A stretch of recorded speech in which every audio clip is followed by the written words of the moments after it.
Welcome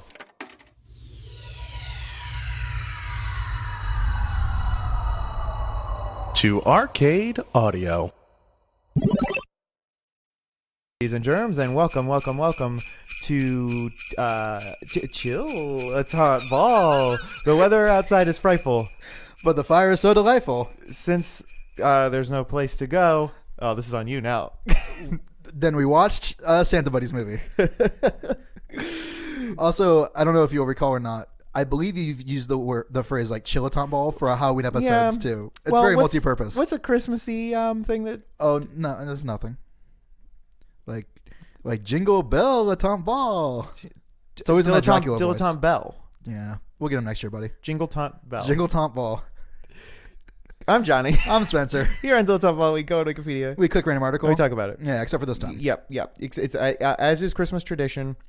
Which started out, we just read the article for Santa Buddies, maybe 3 years in a row. Maybe. Then last year, the year before, we watched the movie. Then, I think we watched the movie twice. I don't recall. I think we watched it 2 years in a row. This year, we decided to mix it up, watch the prequel. Which I believe was filmed afterwards. Is that? Well, that's the nature of a prequel. Yeah, you're right. You certainly are right. The Search for Santa Paws is an American-Canadian... This is on Netflix. Yeah, so you can go watch it. What you should do is like queue up our podcast, queue up the Netflix movie, and they won't sync up at all, but it'll be no less confusing than just watching the movie by itself. I'll tell you what, as far as prequels go, it was a treat to have watched Santa Buddies. It was. And then to watch, some of that, that Anakin flavor. The Search for Santa Paws is an American-Canadian adventure fantasy film released on November 23rd, 2010, direct-to-video. The movie is the 10th film in the Air Bud franchise and is also a prequel to Santa Buddies, as well as a spin-off from the Air Buddies film franchise. That's a lot. This movie's a triple threat.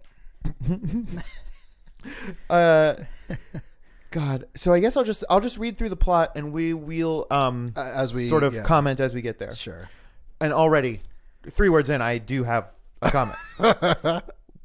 When Santa Claus, this Santa Claus is like an objectively awful Santa Claus. He's a scary Santa Claus. It's like comically bad. Like, you know how before they had Norm from Cheers as Santa Claus? Great casting. He did. Was George Wendt Santa? George Wendt was Santa in Santa Buddies. In Santa Buddies. And Tom Bosley was Santa Paws. Yes, that's correct. George Wendt was not interested in returning. He certainly was not. I mean, so instead what they did was they just got like an animated wax figurine that came to life. He's a perplexingly bad Santa. I mean, he looks like someone who's maybe 35 in crazy makeup or something. Like, yes, he's a real man who exists in the uncanny valley. You know, he's like if Lumiere was entirely candles. And like his hair is too like smooth and sleek, but at the same time the white of his hair and beard is not the same white as the fur on his outfit. So like it makes yellow. His hair look yellow. It looks like his hair's a smoker. Right. And he's not like fat. He's not Santa not particularly. Fat. He's just like a dude. Yeah. It's unreasonable of all of the things in this movie for which you need to suspend your disbelief. This is the biggest ask. Yeah, the dogs talking, I have zero problem with. Well, they even explain it. Well, I do have a problem with them, but we'll get to that later. He says Santa tells Santa Paws, people in the real world can't hear North Pole animals unless they're filled with the Christmas spirit. So I love that. Fine, That's a great solve. Also, to normal people, I don't look like a monstrosity, melted Santa voodoo doll. Yeah, I don't look like a someone carved me out of soap and sat me on their car dashboard and used me. All right, so Santa's not doing so hot. So when I will note that the head elf reprised his role. Yes. Oh, what's his name? I don't have that right. Our boy Danny Woodburn. Sure. He's in great. everything. He was on Seinfeld. He was in Santa Buddies.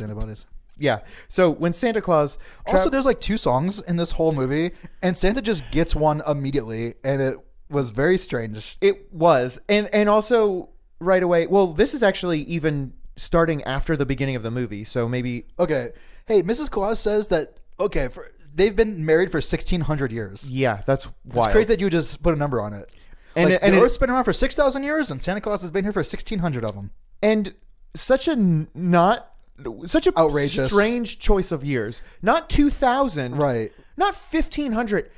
It makes you wonder 1,600. if they really put the research in, and like the real St. Nicholas was, around the 400s. But not even like we've been together for 1,648 years. Like Right. 1,600 years. Yeah, it's such a specifically round number that they do nothing with. Also, Mrs. Claus looked like too normal Which to me was problematic. because Santa was so crazy. Yeah. And she didn't look old. She didn't look old. She didn't look like they tried to make her look old. No. But usually when you think of Santa and Mrs. Claus, the Claus family, they're old. Yeah. And she was not, but they were like, no, Santa needs to look old. And they just let the intern do it. Also, is Santa's birthday on Christmas? Because he's got a giant ass cake. Yeah. Is that canon? I mean, in the Buddies universe. Yeah. I guess it's not Christmas. That's the other perplexing thing is it wasn't even Christmas Yeah, Day. his birthday's like December 19th. Yeah, like Jolly Old Saint Nick. He has his birthday when? No, not on Christmas. Like 6 days before. Total coincidence. So, Like, when's the Easter Bunny's birthday? Like August. Like, why? it just is. That just is. I'm sorry. So it's just an unfortunate coincidence that Santa's birthday is in December, but Right. not on Christmas. Right.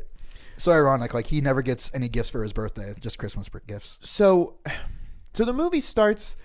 It's Santa's birthday. He has a cake with like 1 billion candles because he's. And there's I was just going to say there's no reason for that, but there is a reason. It establishes how old he is. Yes. And then it will come back. It's the Immediate payoff. Is there an immediate payoff? Well, they're like, we've been together for 1,600 years. Like, you're old as fuck, Santa. Here's a bajillion candles. Well, no.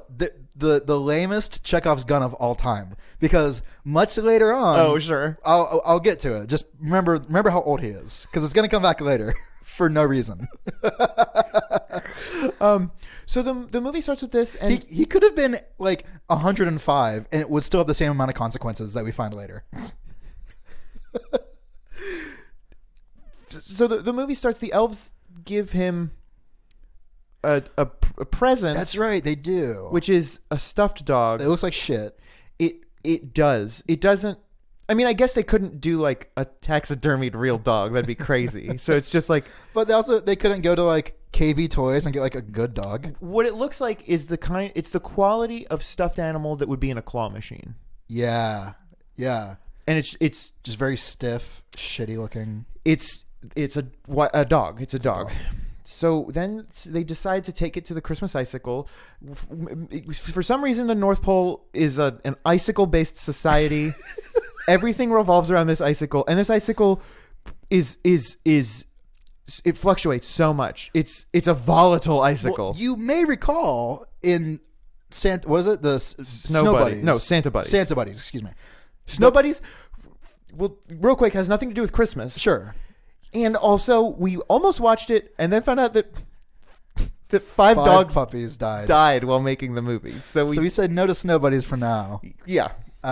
So in Santa Buddies, the premise of the movie was the Christmas icicle was running out of Christmas magic.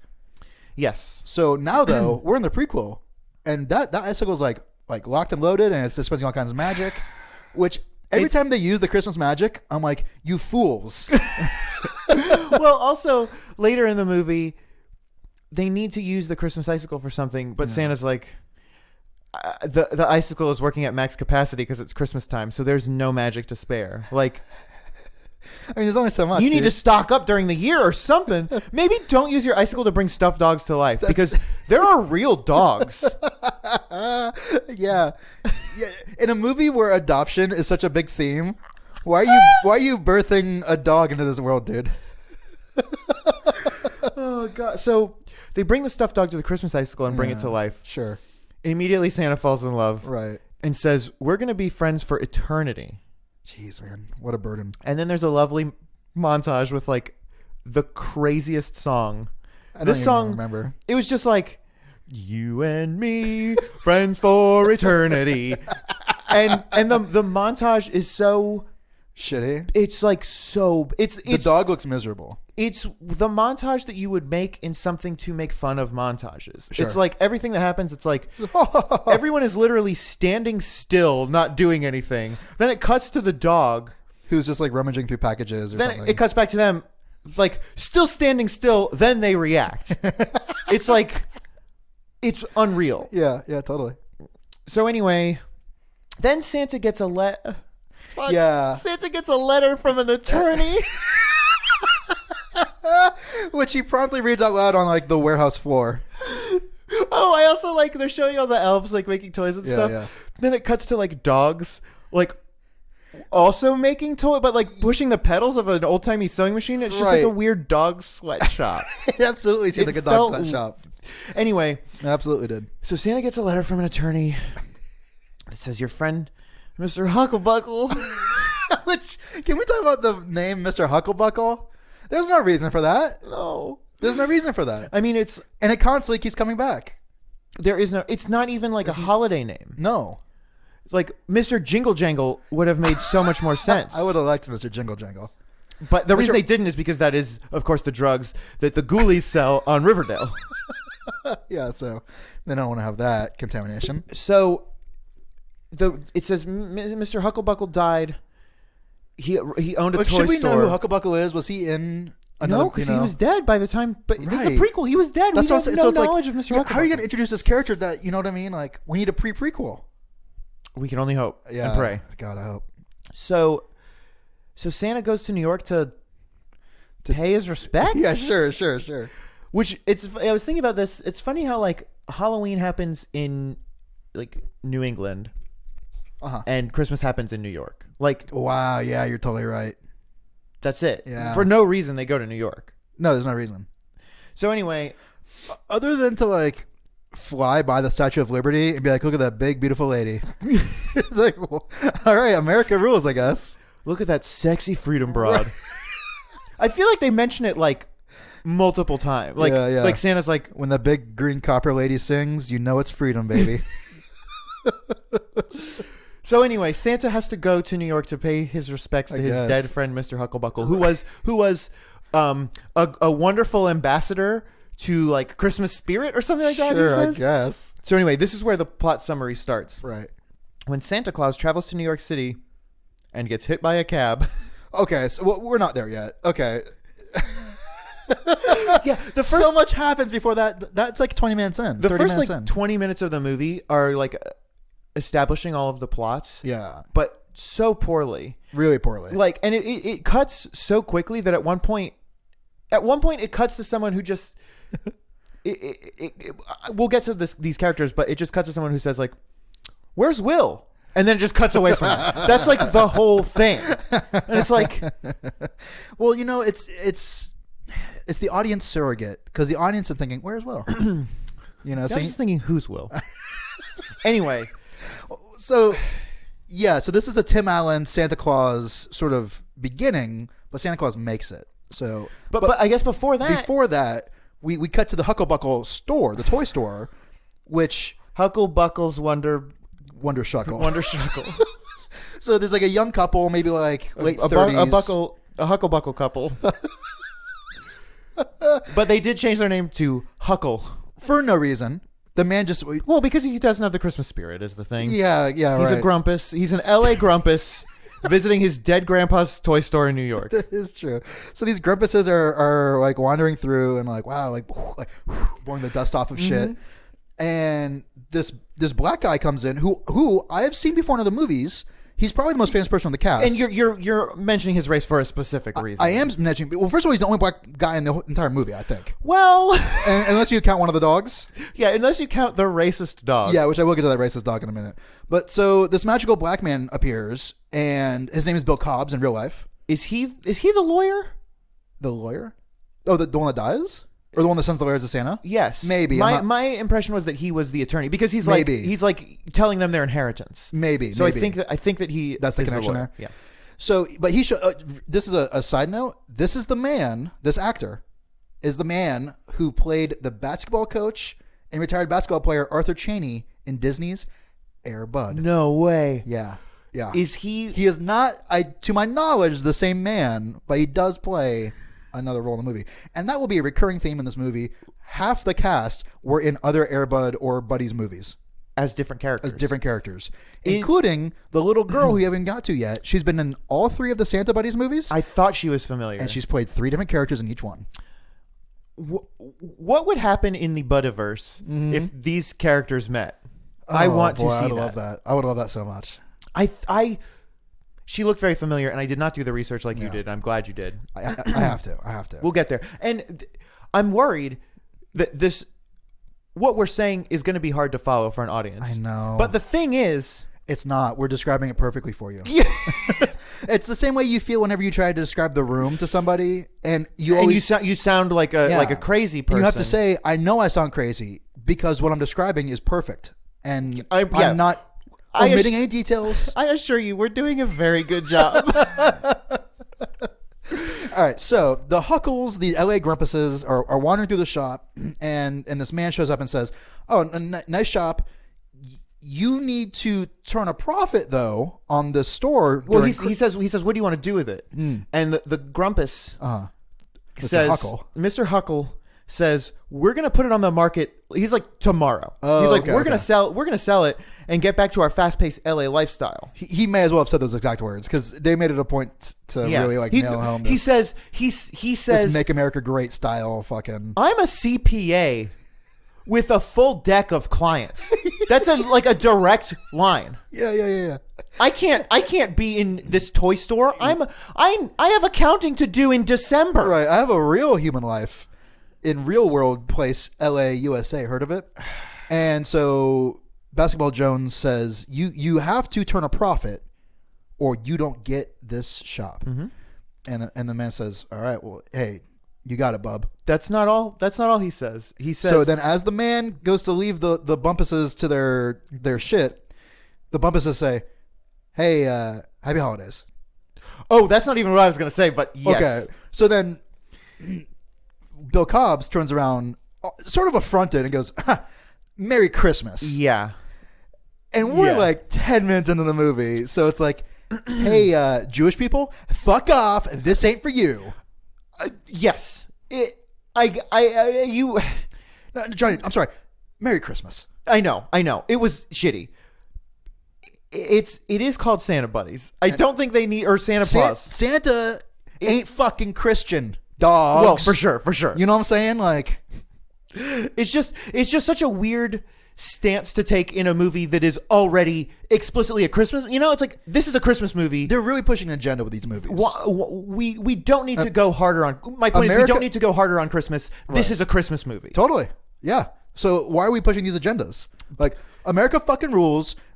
People who live in New York suck, which we're gonna get to. But also, he's from LA, so he's no. I guess he sucks too. Santa runs into some New Yorkers on the street. Oh, sure. So I thought you were talking about this guy. Nah. Also, this was made in 2010. Yeah, crazy. Pretty recent. What the other thing that this guy says is like, you know, there's an apartment upstairs. You guys can stay here while you run the shop until Christmas. Bill Cobb says this. Your kids will love it. And the you wife just assumes they have kids. The wife says, actually, we haven't been blessed with children. Actually, I'm barren, and I wish you hadn't said anything. I mean, legit, that's what she says.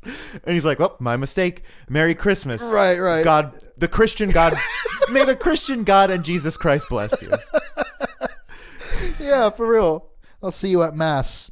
It's at 8 o'clock, 10 o'clock, and 12 o'clock. Be there, all three. See you at all three. So Bill Cobbs leaves them to their misery. Yeah, but he yes, bad news all around. Bad news, yeah. Now let's cut to orphans for some reason. Yeah, we're just gonna introduce a smattering of orphans into our lives now. When they're being introduced, and they say this phrase a couple times in the movie. My parents didn't make it. That stuck out to me so hard. Were they all It in sounds like like they the were in Malaysian a- Airlines crash? Sounds like they were in a horrible car accident.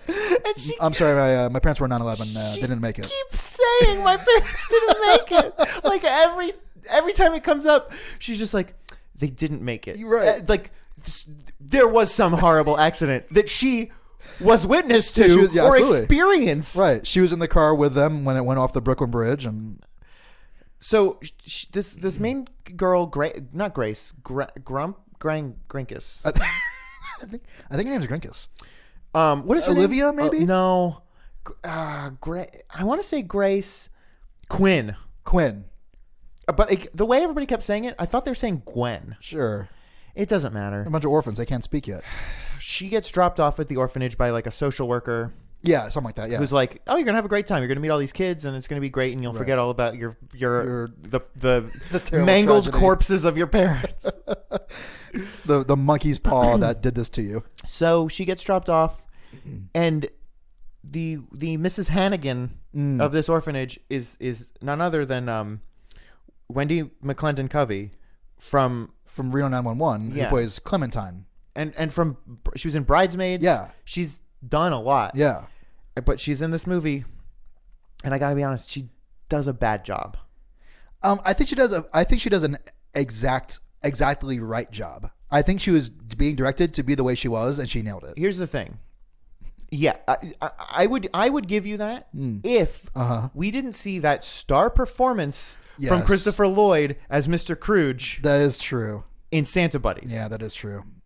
He was so good. But she was, I think, because when you're doing these like Roald Dahl style evil adult characters, Yeah. like, do you really want to like scare children, or you know what I mean? Like, Mrs. Hannigan was yeah, pretty awful. yeah. Yeah, there was a sort of goofiness, but not an endearing goofiness. No, it was just like certainly not. an awkward goofiness. Yeah, almost like a bumbling sort of goofiness without Yeah. being clumsy. Yeah. Yeah. Anyway, so she's a Mrs. Hannigan. She's exactly Mrs. Hannigan, basically, with a little bit of Rita Skeeter in there. Oh yeah, Rita Skeeter. Her look was very Rita Skeeter, Yes, very much. and she's just, I mean, cruel, but not even, with a Miss Hannigan. She's cruel, but in a way that makes sense. Maybe like she's an trying to- alcoholic. sure. She's trying to like Keep everything clean. she's trying to keep everything clean. Like she has clear ulterior motives. Right. Whereas this woman is just burdened with these children. Just unnecessarily cruel. Just needling the Will character, Wilhelmina, or whatever her name Yeah. was. So I love she refers to her as Wilhelmina, and then Wilhelmina, introducing herself to Quinn, says, "And it's Will." And then later, Mrs. Hannigan just calls her Will. Right. There was no. Well, you know what the problem is, Johnny? If we would have seen a girl named Will, it would have blown our minds. We couldn't have understood it. Merry Christmas, Johnny. This is a girl. Her name needs to be Wilhelmina. I'm sorry. She'll take the girl story with a Happy Meal. She wants the monster truck. She doesn't want the Barbie. So there's a bunch of orphans. This is just a mess of orphans. We're like only 5 minutes into this fucking movie. And Santa hasn't even got hit yet. This orphanage proprietor is so cruel that she doesn't allow any toys. She doesn't allow any fun. No. When she finds a toy, she throws it in the incinerator. She absolutely does this. And it's not even a toy. It's like a dirty rag with a face drawn on it, practically. It's like a doll, but a dirty rag with a face drawn on it. Yeah, and With like shoe polish. Like this kid just like found garbage and made a doll out of it. And she's like, that's too fun. But she does allow each child to have a nice cross stitch of their name above their bed. Yeah, that's true. Also, I love that like the heat of the burning toys is what keeps the apartment warm. You know what I mean? Like that's such a cruel second layer. So anyway, So Santa shows up. when Santa Claus travels to New York City and gets hit by a cab, this is a crazy. Well, you know what, Johnny? Let me stop you there because we're not even there yet. Santa lands in fucking Central Park for no good reason, and there's like a bum sleeping on like a bench because that's what New Yorkers do, like New York bums. And the bum's like, "Hey, look at that!" Like he straight up is like, "Oh, I'm gonna steal that guy's shit," and then like just tracks Santa. Santa is just like this like stupid old like fucking Kansas City idiot, just like wandering the streets of New York like a bumbling moron. And a woman runs into him because he fucking sucks at walking on the sidewalk. And she's like, she looks down, sees this stupid dog that was with him. It's not just any woman. Is it Isn't a woman? Isn't it? Oh, is it the I believe it's orphanarium lady? It's the orphanarium lady. She may be. She may be. I'm on her side then. And Yeah, she looks down, absolutely. sees Paws, and she says, "Get that fucking dog on a leash." She didn't say this. She should have said it's the goddamn law. Yeah, she should have. And Johnny Christmas says, "Well, Merry Christmas, young lady," or whatever the fuck, and she wanders off. So then Santa gets hit by a car. So this is the sentence. This is the first sentence of this article. Okay. This is one sentence. Okay. When Santa Claus travels to New York City and gets hit by a cab, loses his memory, and the crystal that keeps him eternal is stolen, it's up to his new friend, his puppy named Paws, to save him.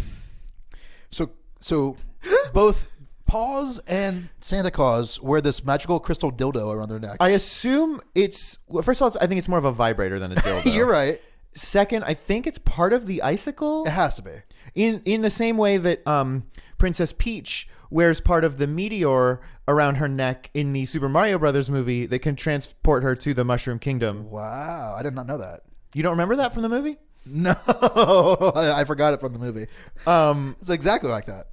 Yeah, and so they each have their own little, just like source of magic. It keeps them immortal. It keeps them immortal. It keeps them from dying.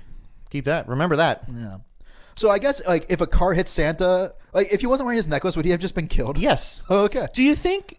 Also, I love that he doesn't die, but he loses his memory. The Christmas magic can't stop that. We'll get there. Yeah. Did the two of them wear the crystal in Santa Buddies? I don't recall.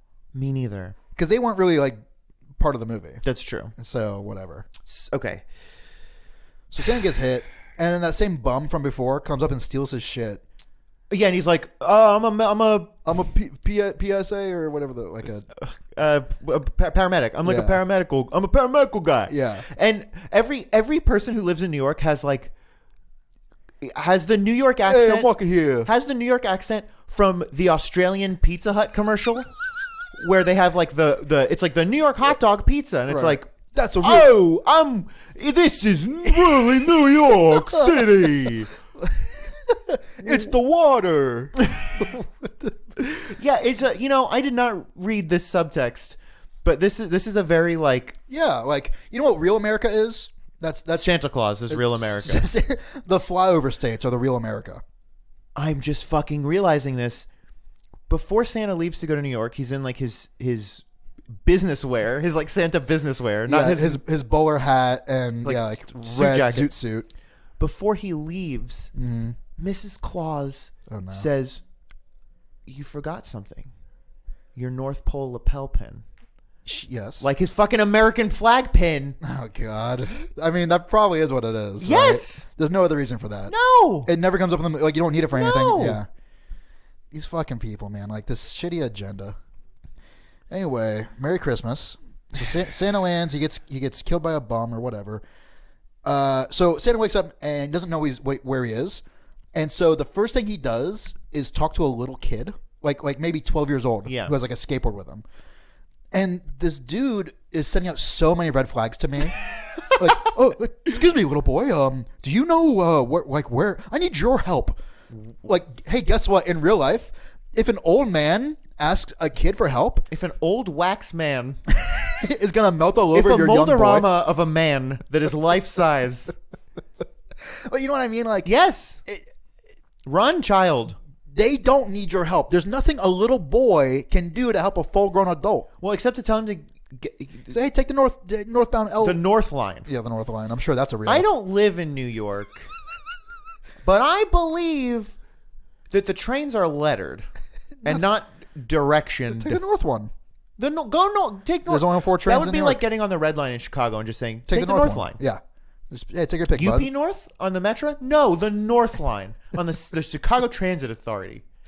Yeah, so we're not even 10 minutes into this movie. There's a lot to unpack. So a man steals his... He gets on the train and then winds up at a bus stop and just waits there overnight. He sleeps at the bus stop. Yeah, to really just like hammer home that this man is a bum.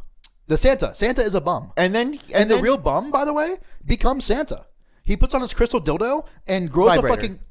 grows a fucking beard He's like Santa Tim Allen. Clauses. Yes. Yes. And that plot point does not matter. No. It just is a thing that happens.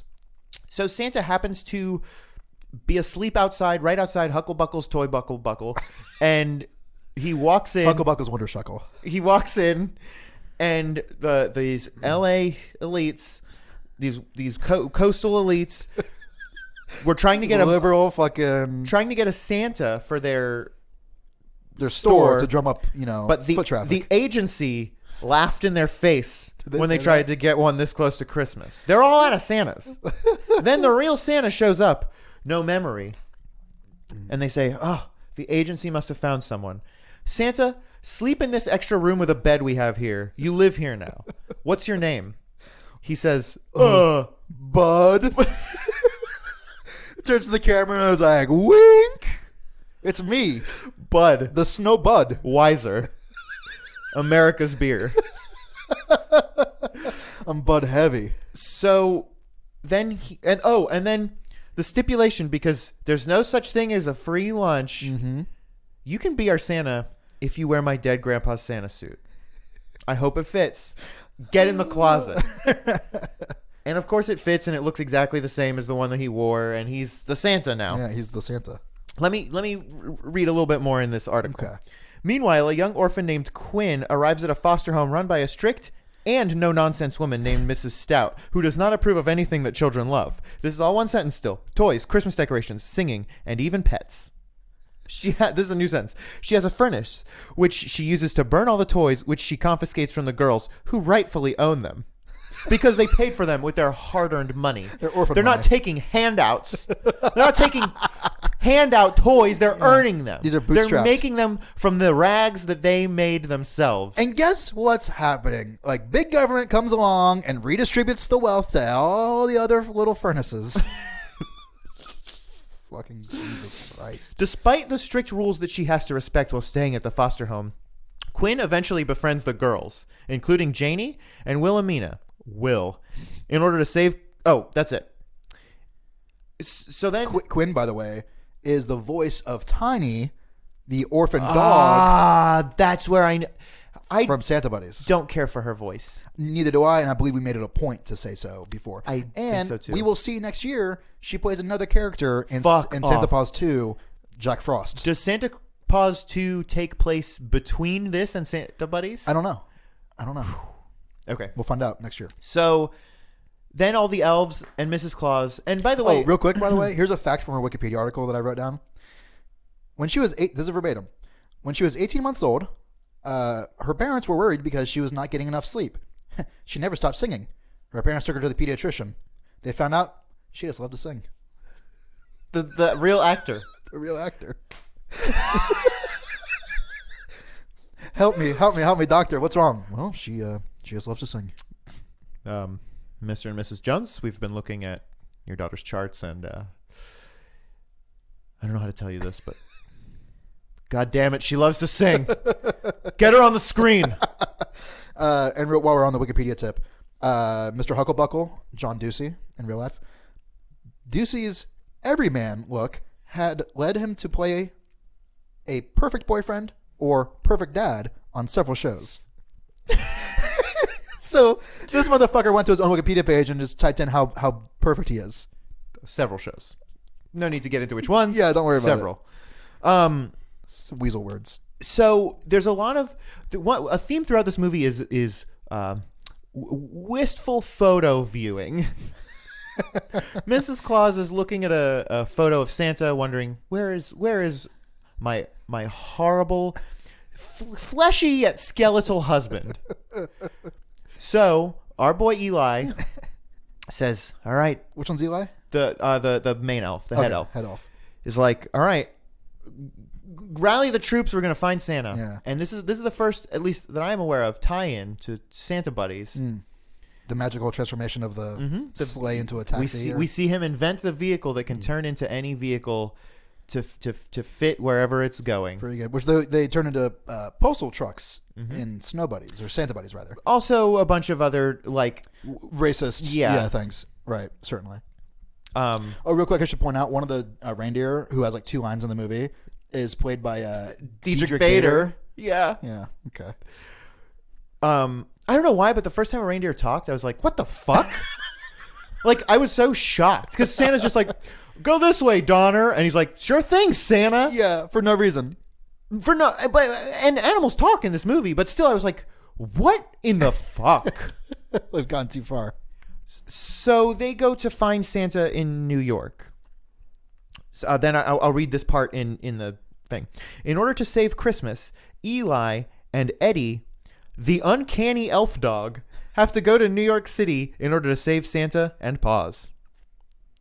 New sentence. However, when Santa, Bud, is in the hospital, it takes the help of Quinn and Will to save Santa. Santa starts to get tired and feeling sick. Because his Christmas vibrator is running out. Yes. It's running low on batteries. Well, because he doesn't have it.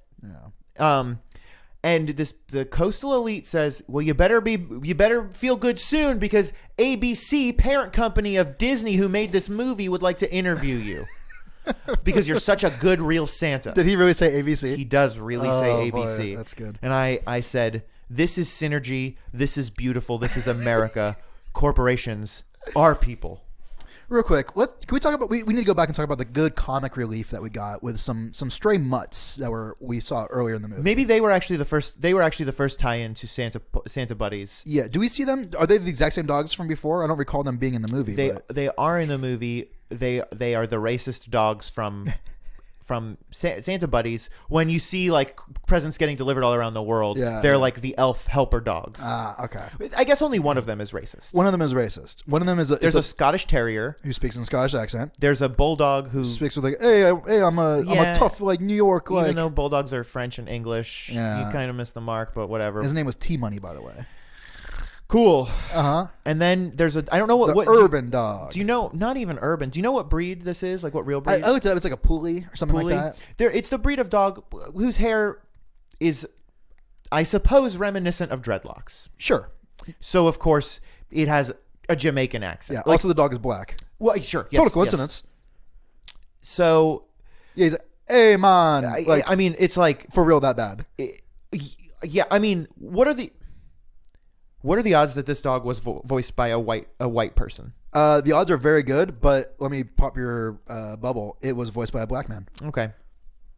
A young guy too, so that's good though. Get some good work under your belt.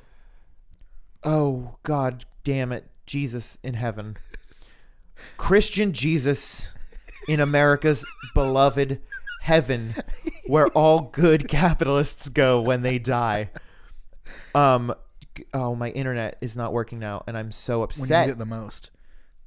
You're trying to look up these dogs' voices? Well, I just was reading the description of this dog. The description of the dogs are very good. Josh Flitter as T-Money. Oh, no, that's an even... Jesus, fuck. No, as the Rasta dog is named like Rasta. The dog is named Rasta. T-Money's the bulldog. Christopher Massey as Rasta, a reggae Puli, that's the breed, I suppose, who is, in quotes... laid back and easygoing and always high. He befriends Paws and is looking to get off Santa's naughty list. Oh my God. Haggis, a Scottish Terrier who is always ready to take action. He befriends Paws and is looking to get off Santa's naughty list. T-Money. Well, certainly T-Money can't be looking to get off Santa's naughty list. A streetwise hip-hop bulldog. Ugh. That's not even how I would describe him at all. Well, T-Money is super cool. Yeah. He befriends Paws and is looking to get off Santa's naughty list. Oakleys on the back of his head. He's a NASCAR fan? Yeah, he's Guy Fieri. Yeah, I guess I kind of lost the thread of that one. God. I mean... Look, then Santa dies. And that's the end of the movie. Santa just died. I mean, the best. Then, I feel... I mean, we've been going for a long time. We need to lightning round this. Santa dies, and the dog turns back into a toy. And then they try to Velveteen Rabbit him. It gets thrown into the incinerator. Straight and up. Is Toy Story 3 close to being burnt alive? Yeah, absolutely. Then they save him. Right, because the dog had its own magical vibrator, so they used that to restore Santa. And then with Santa still alive, they rescued the toy dog, and then they brought the toy dog back to the Christmas icicle. And then the Christmas Christmas icicle. It's maxed out. Yeah, It's like, running on fumes because it's Christmas. right. Please make my dog better, and then nothing happens. Oh, it's so sad. And Santa cries the tears of Pikachu, and restores Ash / Paws back to life, who for no reason comes back to life as a full-ass grown, like, 6-year-old dog. So his name is no longer Paws, but Santa Paws. And Santa says, "We really will be together for eternity." And then they high five, and that's the whole movie. Well, and then the coastal elites adopt the orphans. Oh, yeah, of course. The lunch, the cafeteria, or what the fuck? Cafeteria, the orphanarium lady, Mrs. Hannigan or whatever. She loses her job. Also, her boyfriend's the dog pound catcher. Yes, Which I love that. And he's So the woman get a doctor. Oh, and the social worker. The social worker Runs the orphanage then? Something like that, yeah. And is given a bag of money. and then after all this, Bill Cobbs comes back in and says, like, how'd it go? And they're like, we turned a profit. Like, don't even worry. And he says, all right, well, we'll be seeing you later, Mr. Hucklebuckle. Or, no, excuse me, he says, I'll see you later, Mr. Huckle. And they go, we actually changed it back. It's Hucklebuckle. Merry Christmas. May the Lord keep and save you. Smell you later. Yeah, we'll fucking get there. Now, I mean, I don't even want to say anything about it because I just want it all. You can't. I want it all on air. Yeah, I took a lot of notes. I'm gonna pull up the article too, just so we have. Just like, Jesus Christ. And I that's not even like. There was like big chunks where I didn't take any notes because there's just normal things happening. Well. Oh boy, oh boy. Thank you for playing Arcade Audio. Play more at arcadeaudio.net.